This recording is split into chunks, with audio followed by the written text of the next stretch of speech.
पहले इंडिया आपने बनाया, फिर बात आई कि अब भारत आएगा, फिर नई संसद का एक नया 5 दिनों का स्पेशल सेशन होगा, उस स्पेशल में नई वर्दी होगी। ये मामला अब लगातार एक गोल पोस्ट से दूसरे गोल पोस्ट पर जा रहा है। G20 की बैठक हुई है भारत के अंदर, जो कि बड़ी सक्सेसफुल हुई है। भारतीय जनता पार्टी क्लेम कर रही है कि ये सब कुछ उसके शासन में हुआ है। कांग्रेस कह रही है कि ये कामयाबी भारतीय जनता पार्टी की केवल कैसे हो सकती है। इन सब विरोधाभासों के बीच आपकी एक बैठक भी हो रही है, यानी आपकी गठबंधन की बैठक हो रही है, लेकिन बीजेपी कह रही है कि आपका एजेंडा सिर्फ एक है। जब बहुत सारी पार्टियां एक मंच पे आएंगी तो बहुत सारे आपसी मतभेद होंगे, आपसी बहुत सारे इंटरेस्ट जो हितों के टकराव होंगे, उन टकरावों को दूर करने का एक कार्यक्रम होगा। तो निश्चित तौर पर उन टकरावों को दूर करना है। अभी सुधांशु जी जो कह रहे थे कि अलग अलग राज्यों में ये हो रहा है, देखिए लोकल इश्यूज रहेंगे, लेकिन एक बड़ा जो मुद्दा है ना देश के सामने, वो एक नेशनल मुद्दा है, राष्ट्रीय मुद्दा। और राष्ट्रीय मुद्दे के ऊपर एक इंडिया गठबंधन बना है, जिसके तहत अलग अलग राज्यों की क्षेत्रीय पार्टियां हैं, या फिर हमारी कांग्रेस जैसी पार्टियां हैं, और फिर उन सारी पार्टियों को एक मंच पे लाया गया है एक नेशनल मुद्दे पर एकजुट होने के लिए। और नरेंद्र मोदी जी की सरकार का जो कुशासन है, जिस सरकार की तरफ से आम आदमी का कोई ख्याल नहीं रखा जा रहा है, जिस तरीके से महंगाई बढ़ती जा रही है, बेरोजगारी बढ़ती जा रही है, एक पूरे देश में एक ध्रुवीकरण की राजनीति चलाई जा रही है, पूरे देश को मैं कह सकता हूं कि पूरे जाति, धर्म और मजहब के नाम पर तोड़ने का एक षड्यंत्र रचा जा रहा है।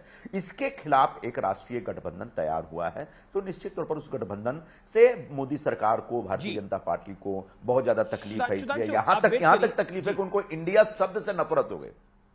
इंडिया शब्द से नफरत हो गई और इंडिया शब्द के खिलाफ वो खुल करके खड़े हो गए और अब भारत का प्रचार करें। ये वही बीजेपी है जो भारत के प्रस्ताव जब यूपी विधानसभा में आया था तो उसका इन्होंने विरोध किया था।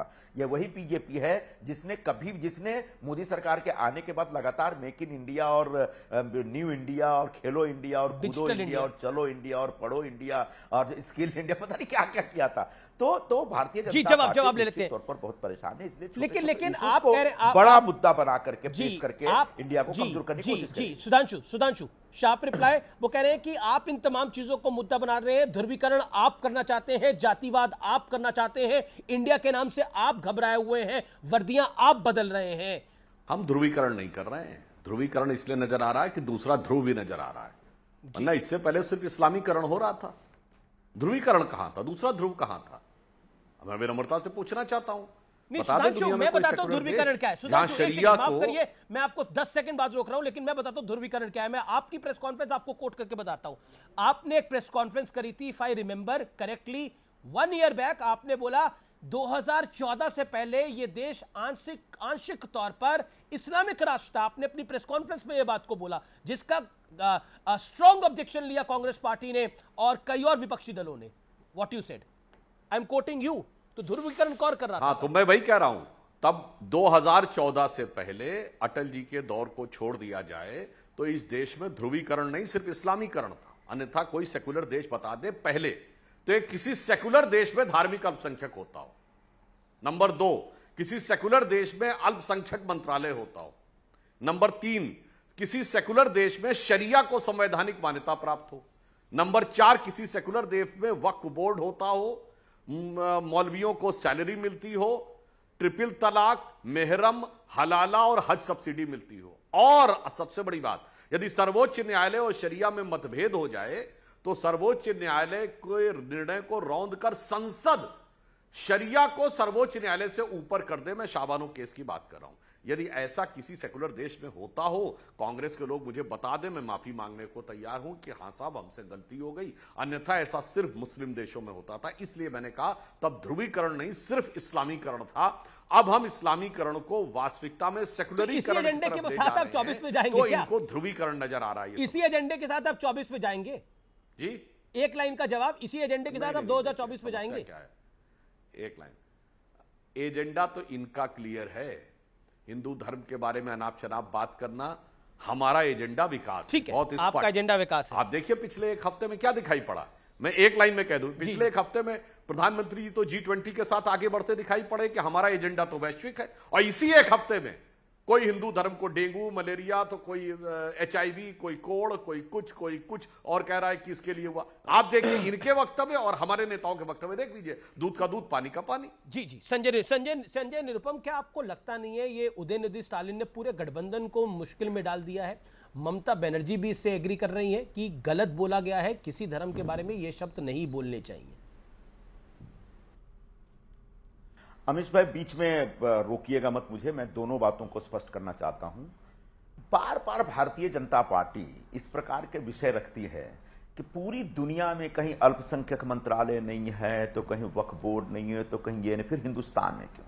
ऐसा है, पूरी दुनिया की कॉपी करने के लिए तो हम अपनी सरकार नहीं चला रहे, अपना देश नहीं चला रहे। हर देश का एक अपना मॉडल होता है, हर देश का एक अपना काम करने का तरीका होता है, हर देश की अपनी जरूरतें होती है, हर देश की अपनी नीतियां होती हैं। उसके हिसाब से हमने अपने अल्पसंख्यक मंत्रालय या वक्फ बोर्ड या तमाम चीजें बनाई। इसके आधार पर अगर आपको निष्कर्ष निकालते हैं कि इस्लामाइजेशन हो रहा है या हिंदुस्तान आंशिक तौर पर इस्लामिक कंट्री हो, तो मुझे लगता है कि ये आपकी जो सोच है ना, उस सोच का संकुचित एक स्वरूप दिखता है और कुछ नहीं है।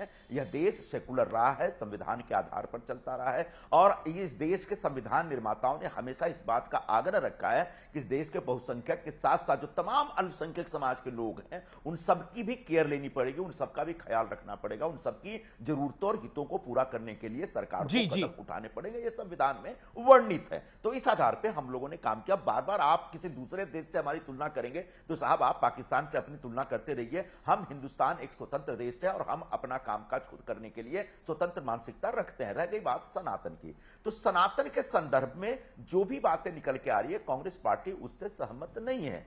कांग्रेस पार्टी के एक अधिकृत प्रेस कॉन्फ्रेंस में कांग्रेस के महासचिव गठबंधन और जो कम्युनिकेशन डिपार्टमेंट के हमारे जो प्रमुख हैं, उन लोगों ने अपनी बातें रख दी है कि कांग्रेस सर्वधर्म संभाव में विश्वास करती है। किसी धर्म के खिलाफ किसी प्रकार का विश्वमन हम स्वीकार नहीं करते हैं, और किसी धर्म की आलोचना, किसी धर्म की निंदा हमारे कार्यक्रम का हिस्सा नहीं है। और इसलिए अगर किसी स्टालिन साहब के सपुत्र ने अगर कुछ बातें कह दी तो हम उससे सहमत नहीं है। लेकिन इतना बड़ा गठबंधन है तो कोई कहीं कुछ ना कुछ बोलता रहेगा, इसका मतलब नहीं कि सारी बातों के लिए हम जिम्मेदार हो जाते हैं। भारतीय जनता पार्टी इतना बड़ा संगठन है, उसमें कोई एक जाली नोटों का काम करते हुए पाया जाता है, तो क्या पूरे भारतीय जनता पार्टी के जाली नोटों का धंधेबाज कहा जाए? कोई एक सेक्स रैकेट में पाया जाता है। भारतीय जनता पार्टी के नेता तमाम तरह तरह की बातें करते रहते हैं कि भाई कुछ बोला तो बोल दे कि सब लोग पाकिस्तान चले जाओ। तो क्या भारतीय जनता पार्टी की ऑफिशियल नीति है कि भाई सबको पाकिस्तान चले जाना चाहिए, बीजेपी के खिलाफ बोलेगा?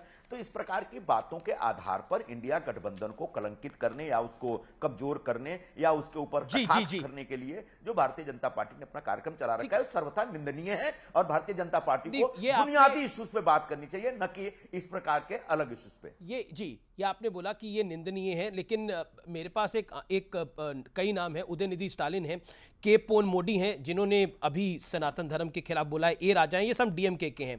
प्रियांक खड़गे हैं, उन्होंने बोला जिस धर्म में समानता नहीं है वो धर्म कहलाने के लायक नहीं है, जो धर्म आपको इंसान ना समझे वो बीमारी के समान है, वो तो कांग्रेस के हैं। तो कई तरह के वो सवाल भी आते हैं। संजय जी, क्या आपको लगता नहीं है कि इस विवाद से बचा जा सकता था? जी बिल्कुल, आप सही कह रहे हैं। किसी व्यक्ति पे, जाति पे, समाज पे या धर्म पर सीधे निंदात्मक बातें करना गलत है, इसको हम स्वीकार नहीं करते हैं। हाँ, निश्चित तौर पर किसी भी धर्म में, चाहे हिंदू धर्म हो, सनातन धर्म हो या इस्लाम हो या क्रिश्चियनिटी हो, तमाम धर्मों में कुछ ना कुछ कुरीतियां हैं और उन कुरीतियों के खिलाफ समय समय पर बोलते रहना चाहिए। और हमारे हिंदू धर्म में जो कुरीतियां, उनके खिलाफ समय समय पर हम बोलते रहे, बल्कि बड़े बड़े आंदोलन होते रहे। जब वो लड़ाइयां लड़ी जाती थी तब उसके खिलाफ भी उस समय का जो एक सनातन धर्म के कट्टर लोग थे विरोध करते थे। बावजूद इसके समाज उन आंदोलनकारियों के साथ खड़ा रहा, उसको हम सलाम करते हैं। आने वाले दिनों में भी बुराइयों के खिलाफ बोलना चाहिए। इसके लिए प्रियांक खड़गे या कोई भी हो, उनको हमेशा आगे आके बोलना चाहिए कि सनातन धर्म में अगर समानता नहीं है तो गलत है, असमानता के खिलाफ लड़ाई होनी चाहिए। रह गई बात अब इस्लाम के अंदर जो कुरीतियां हैं, बिल्कुल कुरीतियां हैं, हर धर्म में कुरीति होती है, मैं तो स्वीकार कर रहा हूं। तो अब उनकी कुरीतियों के खिलाफ मैं क्यों लड़ूं? कायदे से इस्लामिक समाज के तरफ से लोग निकल के आने चाहिए, उन कुरीतियों के खिलाफ बोलने चाहिए। पूरा देश स्वागत करेगा, पूरी दुनिया को स्वागत करना चाहिए। लेकिन आप जो कहते हैं कि हम हिंदू होते हुए किसी दूसरे धर्म के मामले में इंटरफेयर करें, मुझे लगता है इसकी इजाजत हमको संविधान नहीं देता और भारतीय जनता पार्टी को भी इस प्रकार की हरकतों से बचना चाहिए। ओके, सुधांशु त्रिवेदी, आपको इस तरह की हरकतों से बचना चाहिए। और ये भारत का जो एजेंडा आप लेकर आए, ये क्या था? President of Bharat, prime minister of Bharat, Sudhanshu ji. मैं सिलसिलेवार मैं दोनों तरीके बात से बताता जवाब। हूं। जो संजय निरुपम जी ने कही कि समाज में कुरीतियां हैं तो उसका समाधान समाज से निकलना चाहिए।